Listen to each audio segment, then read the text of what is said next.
বাড়িটার দিকে চোখ পড়লেই গা ছমছম করে। সমস্ত দরজা জানলার কবজাগুলো বোধহয় ভেঙে গেছে। একটু বাতাস হলেই বিচিত্র সব ক্যাঁচ কোঁচ কোঁচ শব্দ হয়।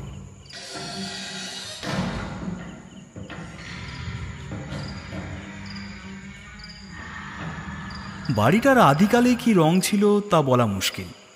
এখন বাইরের আস্তরণ খসে পাঁজর প্রকট চেহারা, রন্ধ্রে রন্ধ্রে বট অশ্বত্থের চারা। ছাদের একদিকের কার্নিশ সম্পূর্ণ ভেঙে পড়েছে। সামনে অনেকখানি জায়গা। গাঁয়ের বুড়ো লোকেরা বলে একসময় খুব চমৎকার ফুলের বাগান ছিল। সামন্তরা দেশ বিদেশ থেকে নানা জাতের ফুলের গাছ এনে লাগিয়েছিল। এখন ফুলের গাছের একটিও অবশিষ্ট নেই।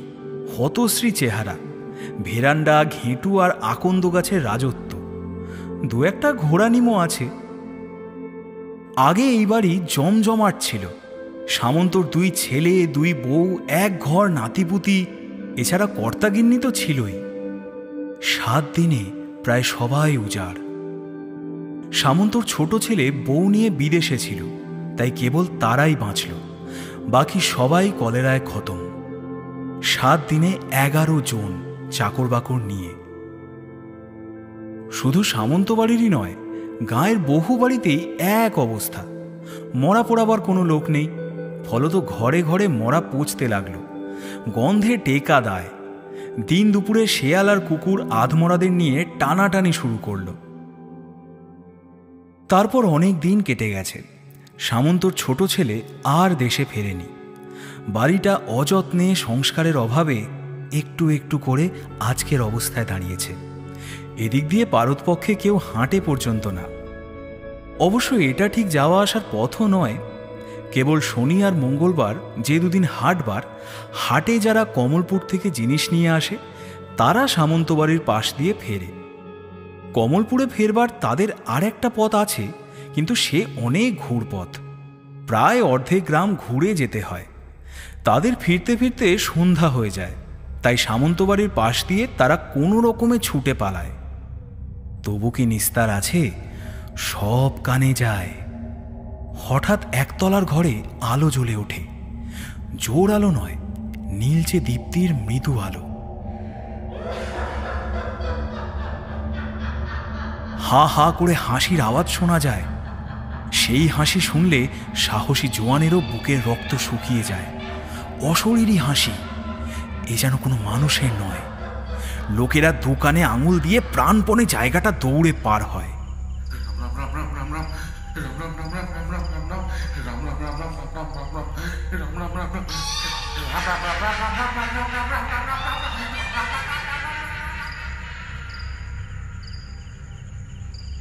একবার বছর দুয়েক আগে সহদেব জেলে সাহস করে দাঁড়িয়ে পড়ে ব্যাপারটা দেখবার চেষ্টা করেছিল। ভাঙা পাঁচিল পার হয়ে একটু এগিয়ে থমকে দাঁড়িয়ে পড়েছিল, কিন্তু বেশিক্ষণ দাঁড়িয়ে থাকতে পারেনি। গোঁ গোঁ শব্দ করে অজ্ঞান হয়ে পড়েছিল। সঙ্গীরা একজনও কেউ এগিয়ে আসেনি।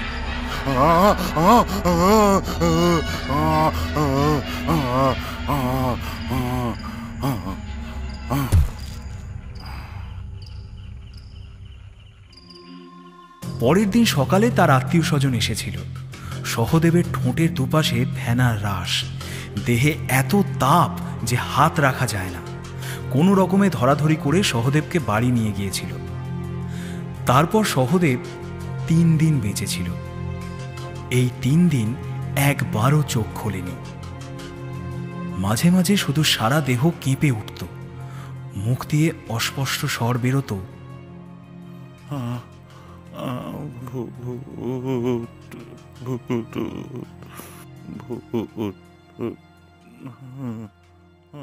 তারপর বহুদিন কেউ আর ও পথ দিয়ে চলেনি। ঘুরে অন্য পথ দিয়ে যাওয়া আসা করত। অনেক দিন পর পরিবেশ আবার স্বাভাবিক হয়ে এসেছিল, কিন্তু লোকেরা সন্ধ্যার আগেই সামন্তবাড়ি পার হওয়ার চেষ্টা করত। সহদেব যে কি দেখেছিল কেউ জানে না, জানবার কোনো উপায়ও ছিল না। একবার কলকাতার এক ভদ্রলোক সামন্তবাড়ি কেনবার জন্য এসেছিল। তার ইচ্ছা ছিল আশেপাশের জমিতে ছোটখাটো এক কারখানা পত্তন করবে আর বাড়িতে অফিস। তার সঙ্গে ম্যানেজার ছিল। দুজনে মিলে জমিজমা দেখতে দেখতে সন্ধ্যা হয়ে এসেছিল। তাদের প্রথম সমস্যা হয়েছিল, সামন্তবাড়ি যদি কিনবেই ঠিক করে তাহলে টাকাটা দেবে কাকে, প্রকৃত মালিককে? এক ভাগ্নে অবশ্য এসে খাড়া হয়েছে, কিন্তু সে প্রকৃত মালিক কিনা সে বিষয়ে সন্দেহের যথেষ্ট অবকাশ আছে। কিন্তু কেনবার প্রশ্ন আর উঠল না। বাগান পার হয়ে বাড়ির মধ্যে আসতে গিয়েই দুজনে থেমে গেল। একটা ঘোড়া নিম গাছের তলায় দাঁড়িয়ে, একটা কঙ্কাল, তার একটা হাত ধীরে ধীরে আন্দোলিত হচ্ছে, যেন কাছে ডাকছে। তারপর দুজনে দাঁড়াতে আর সাহস পায়নি। দ্রুত বেগে ভাঙা পাঁচিলের ফাঁক দিয়ে রাস্তায় এসে পড়েছিল। কাঁটা গাছে দেহ ক্ষতবিক্ষত, পোশাক ছিন্ন ভিন্ন। বাড়ি কেনা তো দূরের কথা, তারা একেবারে স্টেশনে এসে থেমেছিল।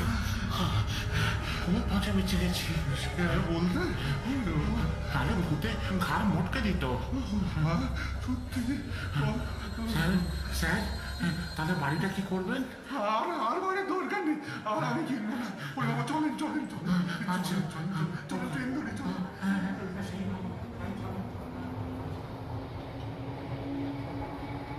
তারপর থেকে বাড়িটাকে আর কেউ সামন্ত বাড়ি বলতো না, বলতো ভুতুড়ে বাড়ি। সমস্ত গ্রাম নিস্তব্ধ হয়ে গেলে ভুতুড়ে বাড়ি থেকে আওয়াজ ভেসে আসতো।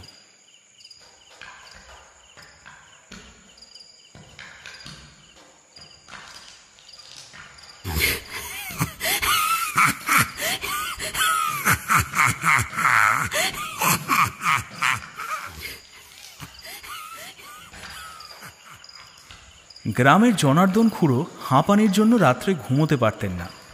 প্রায় সারা রাত দাওয়ায় বসে তামাক খেতেন। সেই শব্দ কানে যেতেই বলতেন,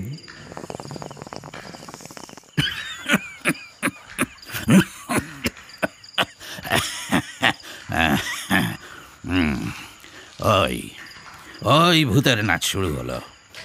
ওদের গায়ে তো এক তিল মাংস নেই, কেবল হাড় সম্বল।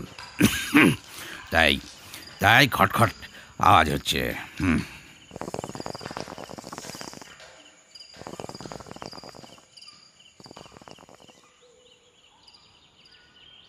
কথাগুলো তিনি বলতেন দিনের আলোয় চণ্ডী মণ্ডপে বসে, গ্রামের আর 5 জন মুরব্বীর সামনে। আরে বাপু, এরকম যে হবে সে তো জানা কথা। নকুল সামন্তর বাড়ির কোনো মারাত্ম আর সদ্গতি হয়নি। করবে কে? করবে কে? তখন গায়ের সব ঘরে এক অবস্থা, কে কাকে দেখে। ঠিক আছে, মুখে জল দেওয়ার যেমন লোক নেই, তেমনি মারা গেলে মুখে আগুন দেওয়ার লোকের অভাব। সব মরা ওই বাড়িতে পৌঁছেছে। কাজেই বাড়ির মায়াও ত্যাগ করতে পারছে না, বুঝতে পারলে? মুখুজ্জেদের ত্রিলোচনদা বললেন, আচ্ছা, এক কাজ করলে হয়, পাড়ায় চাঁদা তুলিয়ে গয়ায় পিণ্ড দিয়ে এলে হয়। চাঁদার কথা শুনে হারু মজুমদার হঠাৎ বললেন, কে রে? কে আমার আম গাছে ঢিল ছড়ছে? দাদা দাদা দাদা দাদা বলছি। এই বলতে বলতে তিনি পালিয়ে গেলেন। অন্য সবাই বললেন উত্তম প্রস্তাব। বিধুবাবু প্রশ্নের খোঁচা তুললেন, কিন্তু গয়া যাবে কে? আর তার তো একটা খরচা আছে। জনার্দন খুড়ো সে সমস্যারও সমাধান করে দিলেন। কেন? ওই তো পরাশর গার্ড রয়েছে। আরে ও মাসে 2 বার করেছে গয়া যায়, ওই তার হাতে টাকাটা তুলে দিলেই তো হয়। আর এক ঝামেলা ওই বিধুবাবুই তুললেন। হ্যাঁ, সে না হয় হলো, কিন্তু পিতৃপুরুষের নামধাম তো কিছু জানা নেই। পিণ্ডদানটা হবে কি করে? আরে হারাধন, কিরে, তুই কিছু বল। আজকে আমার মন ভালো নেই। আরে বাবা, ও পুরোহিতকে মূল্য ধরে দিলে মানে দেখবি একেবারে সব ঠিক হয়ে গেছে। মানে অন্য কারো পিতৃপুরুষ ঠিক প্রক্সি দিয়ে দেবে, বুঝতে পারলে? মানে পিণ্ডদান নিয়ে তো হচ্ছে কথা। প্রেত লোকে সবাই হাঁ করে বসে আছে পিণ্ডির জন্য। একবার পিণ্ডি পড়লে দেখবেন আর ছঁ মেরে নিয়ে চলে গেছে। শেষ পর্যন্ত তাই ঠিক হলো যে চাঁদাই তোলা হবে। কিন্তু কিভাবে? এখনই লোকের দরজায় খাতা নিয়ে ঘুরলে কেউই উপর হস্তও করবে না। পূজা পার্বণে দেখা গেছে বিশেষ চাঁদা ওঠে না, তবু সেখানে দেবদেবীর রোষের ব্যাপার আছে। এক্ষেত্রে তো সেসব আশঙ্কাও নেই। সামন্তদের প্রেতাত্মা সামন্তবাড়ি ছেড়ে গ্রামে চড়াও হবে এমন সম্ভাবনাও কম। সকলে ভেবেচিন্তে স্থির করল সংকীর্তনের দল বের করবে। গ্রামে এরকম দল ছিলই, তারাই কাপড় পেতে গান গেয়ে বাড়ি বাড়ি ঘুরবে। তাই করল। মোট উঠল 3 টাকা 22 পয়সা, 2টো শশা, 1টা কাঁঠাল আর গোটা 5 আম। তাও সেই 22 পয়সার মধ্যে 2টো 10 পয়সা আবার অচল।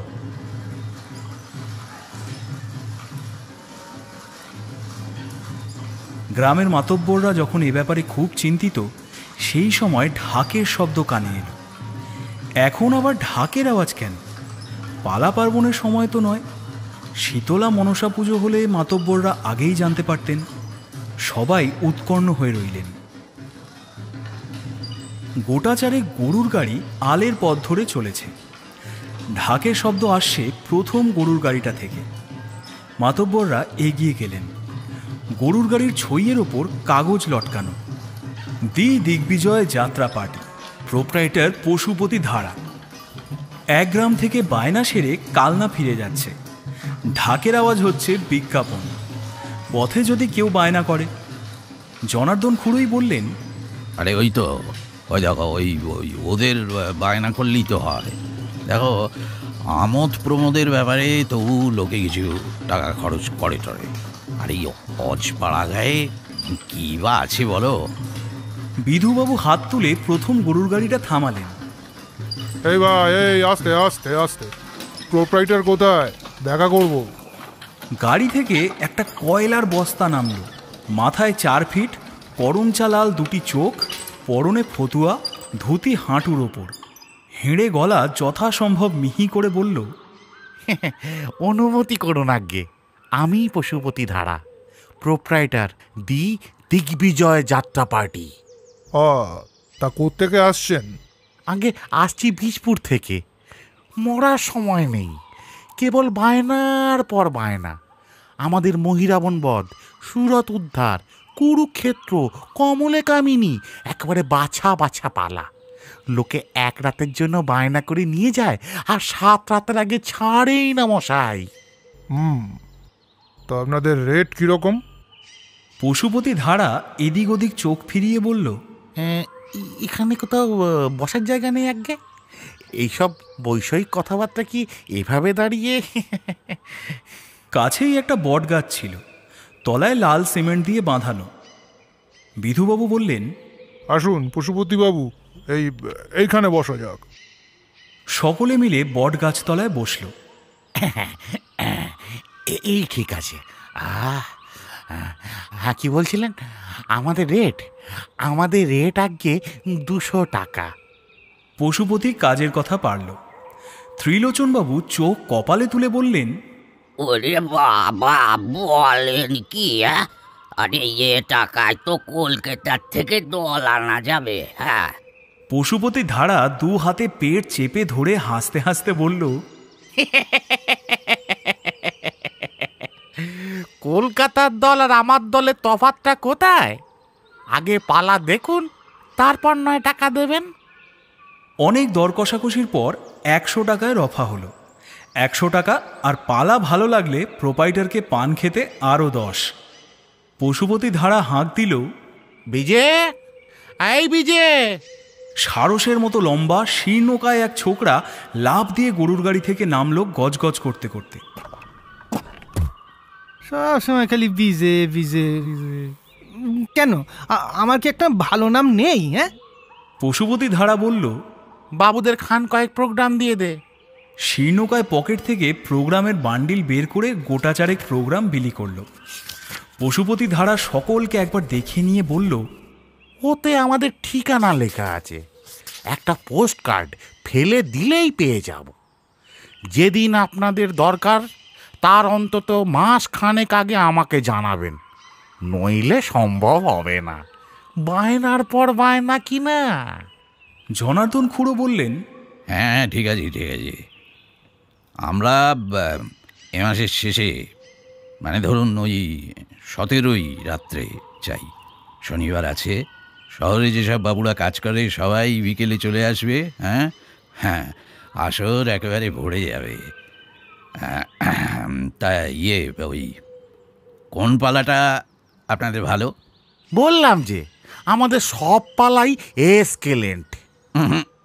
এক্সেলেন্ট। জনার্দন খুড়ো সংশোধন করে দিলেন। ওই আগে আসরে বাবুরা বলেন কি না, কুরুক্ষেত্রই দেখুন তাহলে। আমার দুর্যোধনের পার্ট একবার যারা দেখেছে তারা জীবনে ভুলবে না। আসরে হইচই পড়ে যায়। শীর্ণকায় বলল, আর আমার ছিকেষ্ট পাট দেখে কতলপুরের বাবুরা একবার বাঁশ দিয়েছিলেন।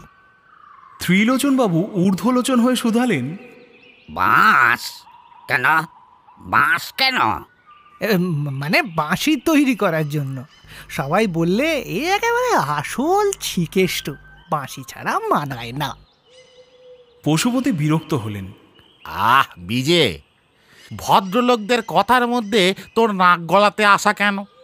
আবার বিজে, আপনি কি আমায় বিজিতেন্দ্র মোহন বলে ডাকতে পারেন না? হ্যাঁ হ্যাঁ, ডাকবই নামেই।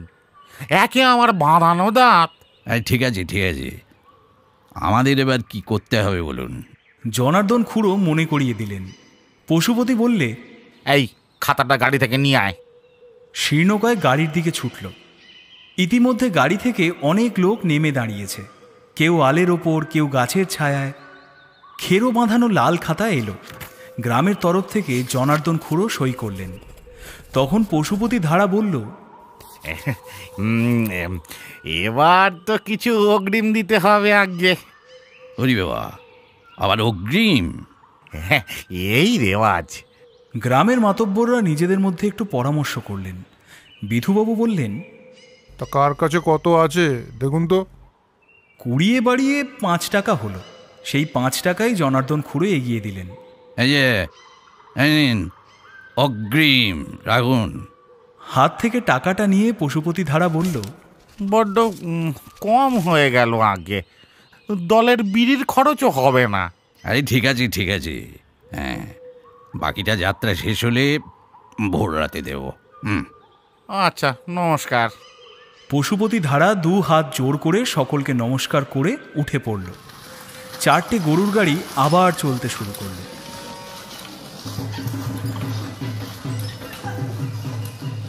এইবার আসল কাজ। গ্রামের মাতব্বররা কোমর বেঁধে চাঁদা আদায়ের কাজে লেগে পড়ল। তারা ঠিক করেছিল, কোনো রকমে 150 টাকা যদি ওঠাতে পারে তাহলে যাত্রা পার্টিকে 100 টাকা দিয়ে 50 টাকা থাকবে পিণ্ডদানের জন্য। বরাত ভালো, প্রায় 200 টাকা উঠে গেল। প্রথমে অনেকেই ভেবেছিল টাকা পয়সা দেবে না, ভিড়ের মধ্যে দাঁড়িয়ে যাত্রা শুনবে। তারপর শুনল কড়াকড়ি ব্যবস্থা হবে, বিনামূল্যে দেখার সুবিধাই নেই। তাছাড়া উদ্বৃত্ত অর্থ গয়ায় পিণ্ডদানে খরচ হবে, এই জেনে তখন আর কেউই দ্বিরুক্তি করলেন না। জনার্দন খুড়ো প্রোপ্রাইটারকে পোস্টকার্ড ছেড়ে দিলেন।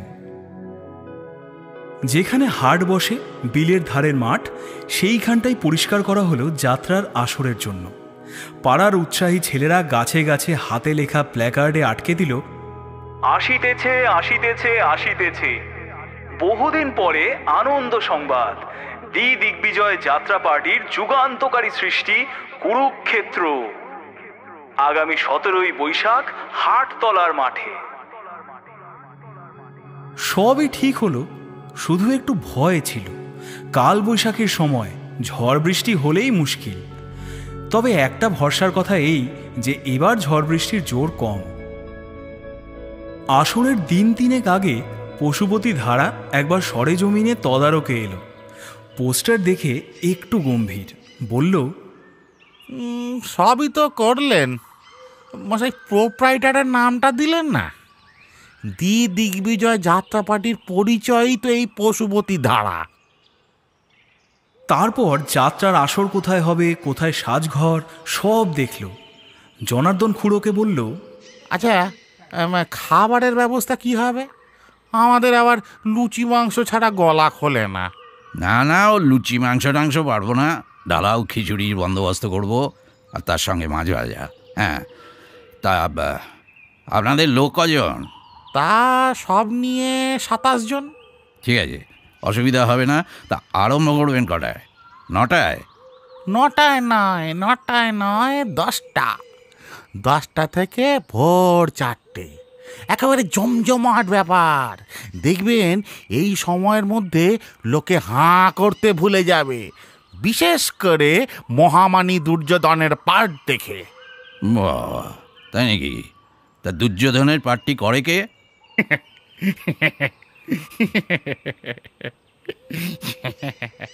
এই প্রশ্ন শুনে পশুপতি ধারা পেঁচিয়ে পেঁচিয়ে হাসল, কোনো উত্তর দিল না।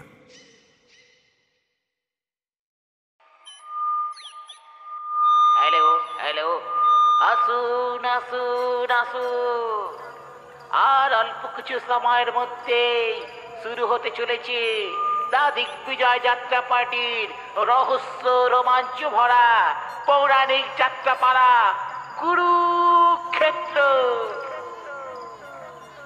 অযথা বিশৃঙ্খলা সৃষ্টি। 17ই বৈশাখ রাত 10টায় যাত্রা আরম্ভ। 7টা থেকে হ্যারিকেন হাতে লোক আসতে শুরু করলো দলে দলে। ভিন গায়ে লোকেরাও এসে ভিড় করলো, তাদের আর আটকানো গেল না। যাত্রার লোকেরা সাজতে শুরু করেছিল 6টা থেকে। নির্বিবাদে সাজবার জো আছে। গাঁয়ের ছেলের পাল সাজঘরে উঁকি ঝুঁকি দিয়ে বিরক্ত করছিল। দুর্যোধনের গোঁফই পাওয়া গেল না। আমার গোঁফ কোথায়? এই কোন হতবাগা আমার গোঁফ নিয়েছিস? আরে এই গোঁফটা দেখ না, গোঁফটা কোথায় গেল রে? কাজের সময় খুঁজে পাই না। পাড়ার কোন ছেলে সরিয়ে ফেলেছে নাকি? আবার গোঁফের ব্যবস্থা করা হলো। প্রায় সকলের সাজ হয়ে যেতে পশুপতি ধারার খেয়াল হলো, আরে বিজেটা গেল কোথায়? তার তো আবার চিকেস্টোর মেকআপ, বেশ টাইম নেবে। এই বিজে, এই বিজেকে দেখেছিস? এই ওহো, এই সময় কোথায় গেল ছেলেটা? বিজে। খোঁজ এদিক সেদিক সবাই খুঁজতে লাগলো। বেশ কিছুক্ষণ পর পাওয়া গেল। গাঁয়েরই এক ছেলে আবিষ্কার করলো এক পাকুড় গাছ তলায় নিশ্চিন্তে নিদ্রা যাচ্ছে। পশুপতি ধারা প্যাকিং বাক্সের ওপর বসে বিড়ি খাচ্ছিল। খবর শুনে তেতে লাল। বালতি করে জল নিয়ে ওই বিজেটার মাথায় ঢেলে দাও। নিঘাত বেটা গাঁজা টেনে মরেছে, যত সব। জল ঢালতে হলো না। দুঃশাসন আর ভীম তার দুটো হাত ধরে হ্যাঁচকা টান দিয়ে তুলল। বিজে জড়ানো গলায় বলল, এ কি বাবা, স্বর্গেও অশান্তি? হ্যাঁ, বিষ্টুর সঙ্গে একটু প্রাইভেটে কথা বলছিলাম, তাতেও বাধা? অবশ্য কিছুক্ষণের মধ্যে বিজে ধাতস্থ হলো। তারপর মেকআপ নিতে বসে গেল। 10টায় যাত্রা আরম্ভ হওয়ার কথা, শুরু হলো 10:30টায়।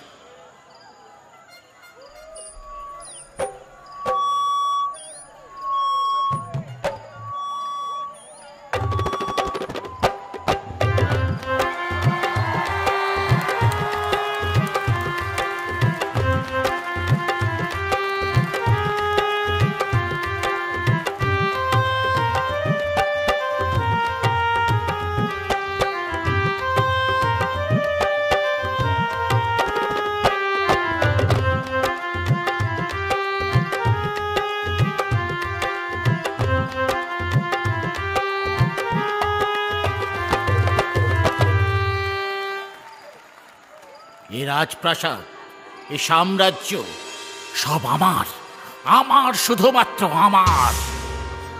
আমি হস্তিনাপুর নিপতি, এই সাম্রাজ্য আমার। যুদ্ধক্ষেত্রে ভেঙে দেব পঞ্চ পাণ্ডবের হাত।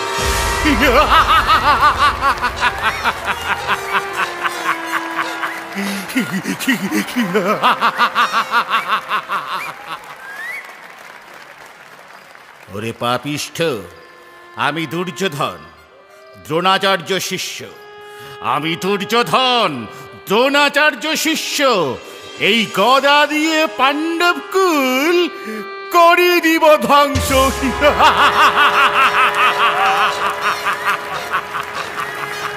যাত্রা বেশ জমে উঠেছিল। দুর্যোধন বার দুয়েক হাততালি পেল। তা পশুপতি ধারাকে মানিয়েছেও চমৎকার। বাজখাই গলায় খুব চেঁচাচ্ছে,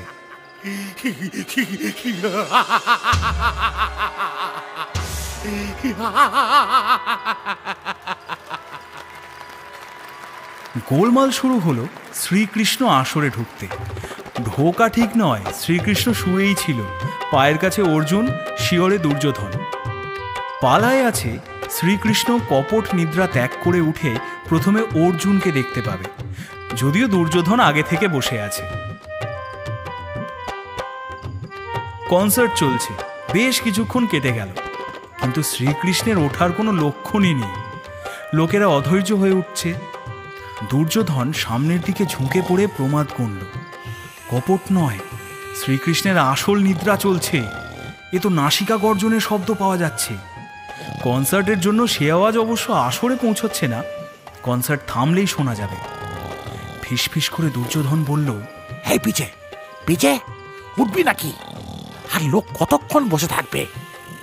শ্রীকৃষ্ণ গভীর নিদ্রামগ্ন। দুর্যোধন আর পারল না।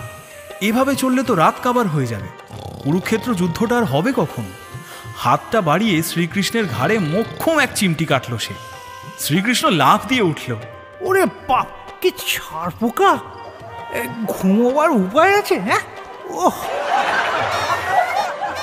দুর্যোধন বেশি পশুপতি ধারা পাকা অভিনেতা, মানিয়ে নেবার চেষ্টা করে বলল, কেন পরিহাস করছেন যদুপতি?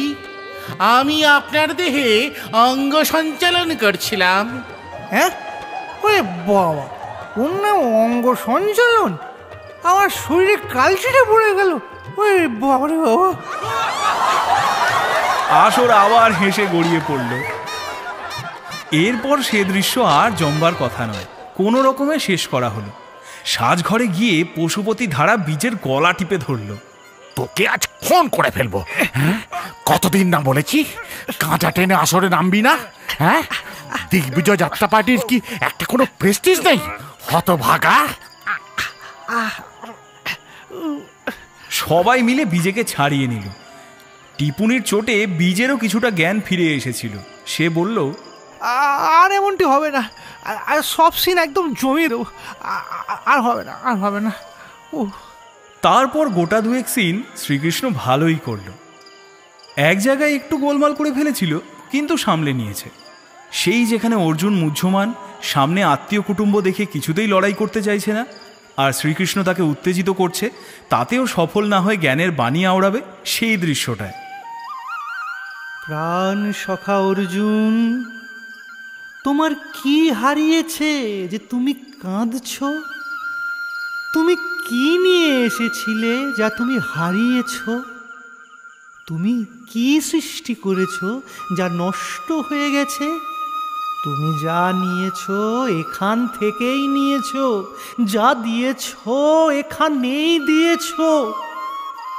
তোমার আজ যা আছে কাল তা অন্য কারো ছিল, পরশু সেটা অন্য কারো হয়ে যাবে। পরিবর্তনই সংসারের নিয়ম সখা, পরিবর্তনই সংসারের নিয়ম। অর্জুন তো যথারীতি একেবারে ঠান্ডা, গান্ডি ফেলে দিয়ে হেঁট মুন্ডে দণ্ডায়মান। তখন শ্রীকৃষ্ণ হাঁ করল, বিরাট এক হাঁ। পালায় আছে সেই হাঁ দেখে অর্জুন বিহ্বল। সৃষ্টিলয় সব কিছু সেই মুখের গহ্বরে। সব কিছুর কারণ শ্রীকৃষ্ণ, অর্জুন নিমিত্ত মাত্র। এইখানে অর্জুনের বেশ লম্বা বক্তৃতা ছিল। শ্রীকৃষ্ণ, কি দেখছো?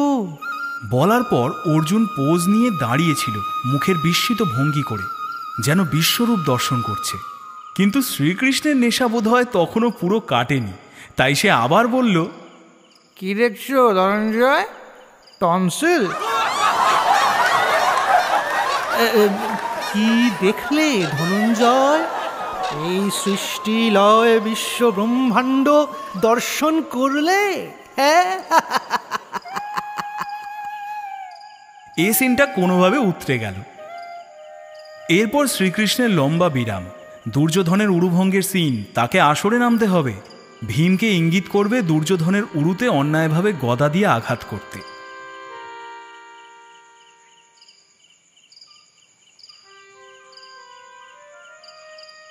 অসহ্য গরম পড়েছে, গাছের একটি পাতাও নড়ছে না। ময়ূরের পাখা লাগানো মুকুটটা খুলে রেখে বিজে একটা টুলের ওপর বসল, একটা হাত পাখা দিয়ে নিজেকে বাতাস করতে লাগলো। ঠিক সেই সময় সামনে দ্রৌপদী। তার আর বিশেষ পার্ট নেই, একেবারে শেষ সিনে শুধু দাঁড়ানো। দ্রৌপদীর হাতে কলকে। শ্রীকৃষ্ণের দিকে ফিরে বলল, হবে নাকি এক ছিলিম? বীজের মনস্যক্ষে পশুপতি ধারার মূর্তি ভেসে উঠল। সে মাথা নেড়ে বলল, না ভাই, পাট গোলমাল হয়ে যাবে। তোর চাষা কোথাকার, এতে পাট আর খোলে গলার আওয়াজ ভরাট হয়। হ্যাঁ, তাই নাকি?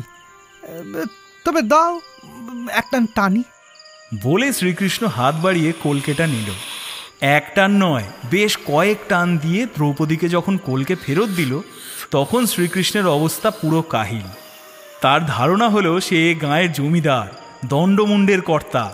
তারই আনন্দের জন্য সখীরা নাচ গান করছে। বেশিক্ষণ চোখ খুলে থাকতেও পারল না, চোখ বুজে ফেলল। হঠাৎ মনে হলো কে যেন তাকে জোরে ধাক্কা দিচ্ছে। অস্পষ্ট কার কণ্ঠস্বর, এই বিজে, বিজে, এই বিজে, তো সিন এসছে রে, উরুভঙ্গে সিন, ওঠ। এই বিজে, বিজে। বিজে চোখ খুলল। আরে ওঠ না, গদাযুদ্ধ শুরু হয়ে গেছে। এই বিজে, ওঠ না। ভীম আর দুর্যোধন গদা যুদ্ধ চালাচ্ছে, সেই সঙ্গে আস্ফালন।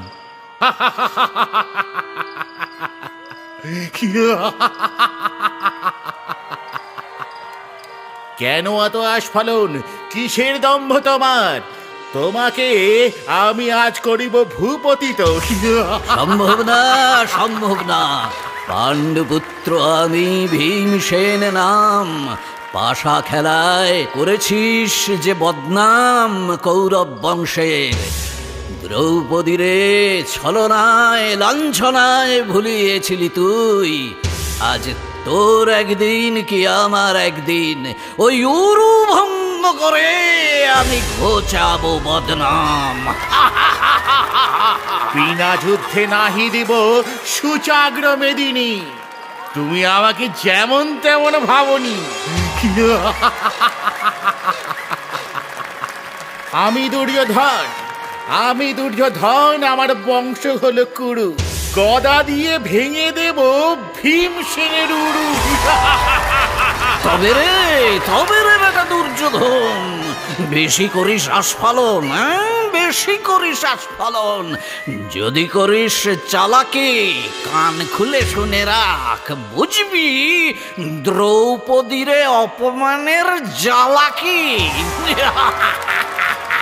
তবে রে বেটা ভীমসেন, এই গদা দিয়ে করব পাণ্ডব বংশ নির্বংশ। এই নে, আমার সঙ্গে লড়াই। দুরাচারী দুর্যোধন,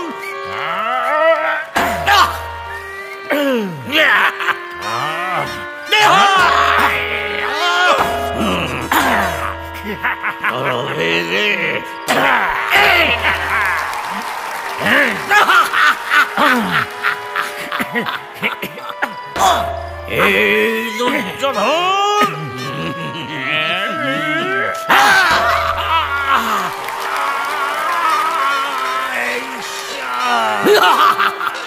এতক্ষণে বিজে উঠে দাঁড়ালো। বিজেকে উঠে দাঁড়াতে দেখে যে ধাক্কা দিয়েছিল সে সরে গেল। দাঁড়িয়ে উঠে বিজের মাথাটা বড় হালকা লাগলো। মাথায় শিখিপুচ্ছ শুদ্ধ মুকুট ছিল, সেটা খেয়াল হলো। সামনে থেকে মুকুটটা তুলে নিয়ে মাথায় পড়ে শ্রীকৃষ্ণ দ্রুত পায়ে আসরে গিয়ে দাঁড়ালো। সঙ্গে সঙ্গে দর্শকদের মধ্যে যেন হাসির বন্যা বইতে লাগলো।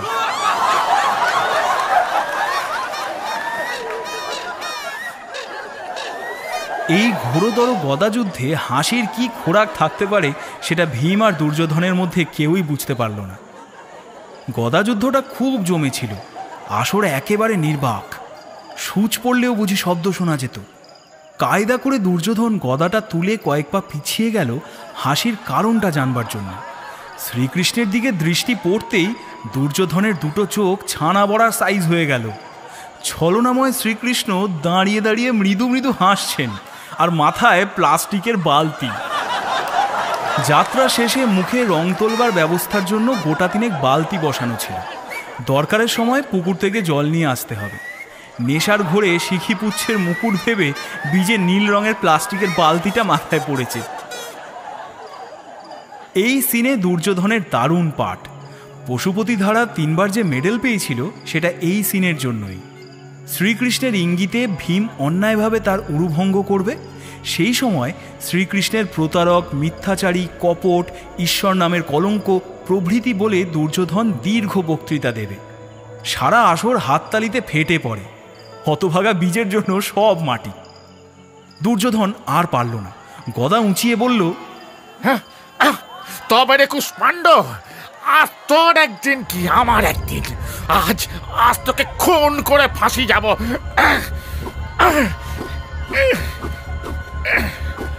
গদাটা তুলোর নয়, পশুপতি ধারা অনেক যত্ন করে কাঠের গদা তৈরি করে আছে, তার উপর কালো রঙের প্রলেপ। বীজে জানে ওই গদার এক ঘা পিঠে পড়লে মেরুদণ্ড একেবারে ছাতু হয়ে যাবে। বীজে একেবারে ঝাঁপ দিয়ে আসরে পড়ল। ওরে বাবারে, মেরে ফেললে রে! ওরে বাবারে, মেরে ফেললে রে! জনার্দন খুড়ো আর বিধুবাবু বসেছিলেন মঞ্চের আসনের দিকে। দুজনের মাঝখানে গড়গড়া, নলটা জনার্দন খুড়োর কোলের ওপর। বীজে গিয়ে পড়ল পুরো গড়গড়ার ওপর। ব্যাস, গড়গড়া কাত। কোলকে ছিটকে পড়ল বিধুবাবুর ফতুয়ার ওপর, আর তুবড়ির মতন আগুনের ফুলকি ছড়িয়ে পড়ল।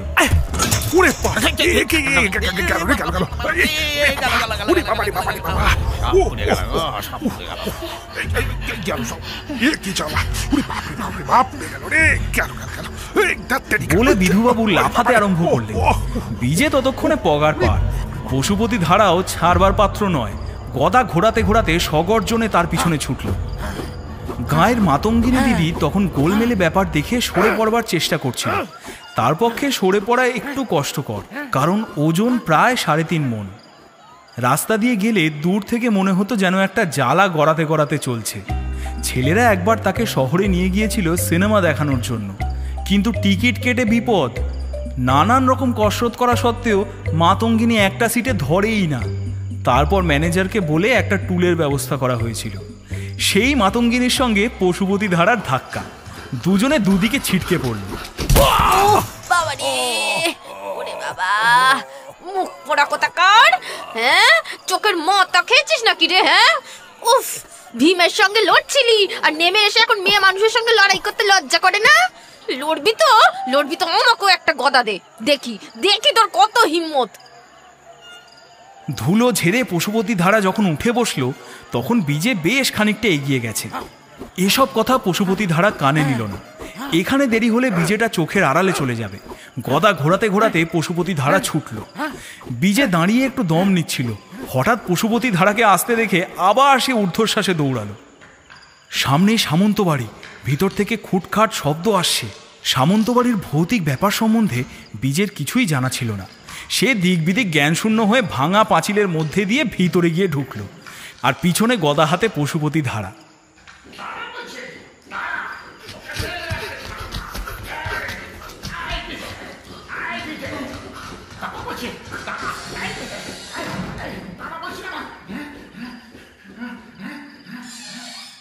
দরজাটা বোধহয় ভেজানো ছিল, ঠেলতেই খুলে গেল। এদিকে যাত্রার আসরে বিরজা মল্লিক বসেছিল, থানার অফিসার ইনচার্জ। অর্জুন, কুন্তি আর দ্রৌপদী তাঁকে এসে ধরল। স্যার, নিজেকে বাঁচান স্যার, প্রোপ্রাইটার খেপলে জ্ঞান থাকে না, একেবারে খতম করে দেবে স্যার। হ্যাঁ স্যার, আপনি দয়া করে উঠুন স্যার। তাই নাকি? চলো তো দেখি, চলো চলো চলো চলো, আর অপেক্ষা না, চলো চলো চলো। বিরজা মল্লিক উঠল, শুধু ওঠা নয়, ছুটতে আরম্ভ করল। বিরজা মল্লিক ছুটতেই যাত্রার আসরে পিছনে বসা দুজন পুলিশও ছুটল। স্যারের পিছনে ছোটা তাদের চিরকালের অভ্যাস। সামন্তবাড়ির সামনে এসে বিরজা মল্লিক একটু ইতস্তত করল। তারপর বীজে আর পশুপতিকে ঢুকতে দেখে সেও ঢুকে পড়ল। অগত্যা পিছনের দুজন পুলিশও ঢুকল। বীজে ঢুকতেই দেখল সামনে একটা কঙ্কাল। কঙ্কালের 2 চোখে আগুনের শিখা। কঙ্কাল ঠেলে বীজে পিছনে চলে গেল। এদিকে বীজেকে দেখেই পশুপতি ধারা যে গদা ছুঁড়ে মেরেছে সেটা তীব্র বেগে কঙ্কালের ওপর এসে পড়ল।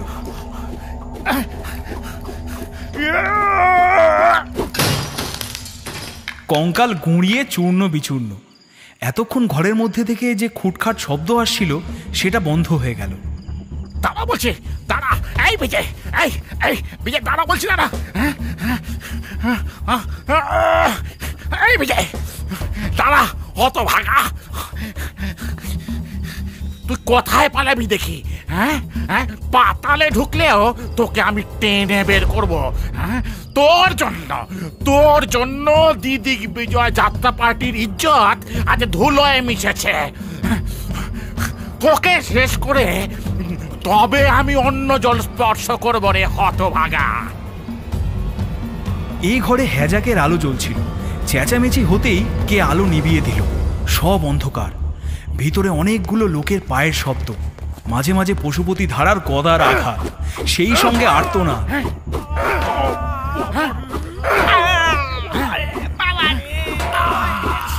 বিরজা মল্লিক বিপদে পড়ল। বিজে হয়তো খুনি হয়ে গেল, কারণ পশুপতি ধারা যেভাবে গদা ঘোরাচ্ছে কিছুই বিচিত্র নয়। হঠাৎ তার নিজের কোমরে গোঁজা টর্চ আর রিভলভারের কথা মনে পড়ে গেল। এক হাতে টর্চ টিপল, অন্য হাতে রিভলভার বাগিয়ে ধরল। টর্চের আলোতে সব দেখে বিরজা মল্লিকের চক্ষু স্থির। বিজে কোথাও নেই। গদার আঘাতে জনা তিনেক লোক পড়ে আছে। তাদের পরনে কালো গেঞ্জি আর কালো পাজামা। পশুপতি ধারার জ্ঞান নেই, সব এগে গদা ঘুরিয়ে চলেছে সে। টর্চের আলো ঘুরিয়ে বিরজা মল্লিক এদিক ওদিক দেখল।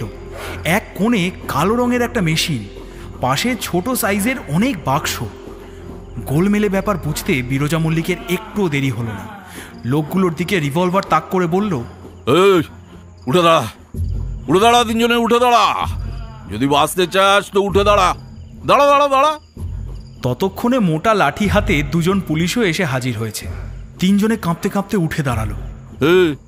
ওই যে ওটা কিসের মেশিন?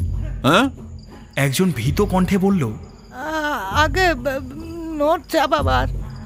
ও, নোট ছাপাবার। এখানে তাহলে নোট ছাপানো হয়, তাই লোককে ভূতের ভয় দেখিয়ে তাড়াবার ব্যবস্থা হয়েছে। কঙ্কালের চোখে লাল কাগজ আটকে ভয় দেখাবার চেষ্টা হয়েছে। হ্যাঁ, জাল নোট, জাল নোট ছাপাবার কারবার চলছে। জাল নোট। আমি কিছু জানি না হুজুর, মালিক জানে, আমি কিছু জানি না হুজুর। চুপ কর।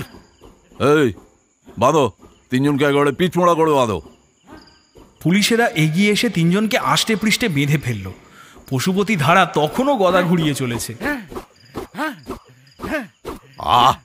কি হচ্ছে কি মশাই? আমার দেখি।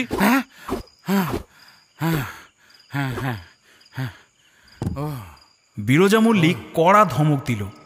পশুপতি থতমত খেয়ে গেল। বিরজা মল্লিক এগিয়ে গিয়ে ছোট বাক্সগুলো খুলল। কোনোটাতে 5 টাকার নোট, কোনোটাতে 10, সবই অবশ্য জাল। বিরজা বলল, পশুপতি বাবু, আপনি এসবের সাক্ষী। জবর একটা কেস পাকড়াও করা গেছে, কিন্তু আরেকজন সাক্ষী পেলে ভালো হতো। আচ্ছা, ওই বিজু বাবু কোথায়?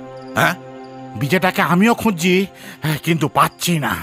বিরজা মল্লিক পশুপতি ধারার কথায় চিন্তিত হয়ে পড়ল। তাই তো, এ ঘরের দরজা তো একটাই, আর সে দরজা আগলে দাঁড়িয়ে আছি আমরা। তাহলে কোথায় যেতে পারেন বিজুবাবু? টর্চের আলো ঘরের চারিদিকে ফেলে বিরজা মল্লিক চেঁচালো, বিজুবাবু, আরে ও মশাই বিজুবাবু, আপনি কোথায়? আরে ও বিজুবাবু। ক্ষীণ কণ্ঠ ভেসে এলো, এই যে আমি ওপরে। বিরজা মল্লিক চমকে উঠে টর্চের আলো ওপর দিকে ফেলে দেখল কড়িকাঠে বাঁধা একটা দড়ি ধরে বিজে বিপজ্জনকভাবে ঝুলছে। আরে বাবা, আরে ওখানে কি করছে? নেমে আসুন মশাই। কি করে নামবো? কেন, যেভাবে উঠেছেন? কিভাবে উঠেছি তো জানি না, গলার ভয়ে উঠে পড়েছি। এদিক ওদিক দেখে বিরজা মল্লিক দেখতে পেল জানলার পাশে মোটা একটা পাইপ ছাদ পর্যন্ত উঠেছে। বোঝা গেল যে ভয় জ্ঞানশূন্য হয়ে ওই পাইপটা বেয়ে বিজে উঠে পড়ে ওই দড়ি আশ্রয় করেছে। বিরজা মল্লিক এবার পুলিশদের দিকে ফিরে বলল, এই ওকে নামাবার ব্যবস্থা করো, যাও। বিরজা মল্লিক তো বলেই খালাস, কিন্তু কড়িকাঠ থেকে বিজেকে নামাবে কি করে? বুদ্ধি করে একজন পুলিশ মেশিনের ওপর উঠে পড়ল, আর একজন তাকে চেপে ধরল। মেশিনের ওপর দাঁড়ানো পুলিশ দুটো হাত বাড়িয়ে বলল, নিন, ছাপ দিন, কোনো ভয় নেই।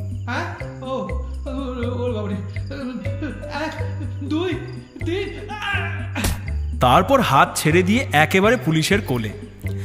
বিরজা মল্লিক বলল, এই যে বিজুবাবু, আপনিও কিন্তু একজন সাক্ষী। এখানে একটা সই করুন তো, নিন। আগে আমার নাম বিজিতেন্দ্র মোহন নায়ক। দিন, কোথায় সই করতে হবে? পুলিশ দুজনকে সামন্তবাড়িতে রেখে বিরজা মল্লিক তিনজনকে বেঁধে নিয়ে গেল। পিছন পিছন পশুপতি ধারা আর বিজে। কিছুটা এসে পশুপতির খেয়াল হলো, আরে আমার গদাটা ফেলে যাচ্ছি যে, আমার এত স্বাদের গদা, আর আমি কিনা ফেলে যাচ্ছি। ভাবুন তো মশাই, ভাবুন একবার। বিজে বলল, ও, আর আমার শিখি পুচ্ছ, মানে প্লাস্টিকের বালতি, যাই নিয়ে আসি। হ্যাঁ,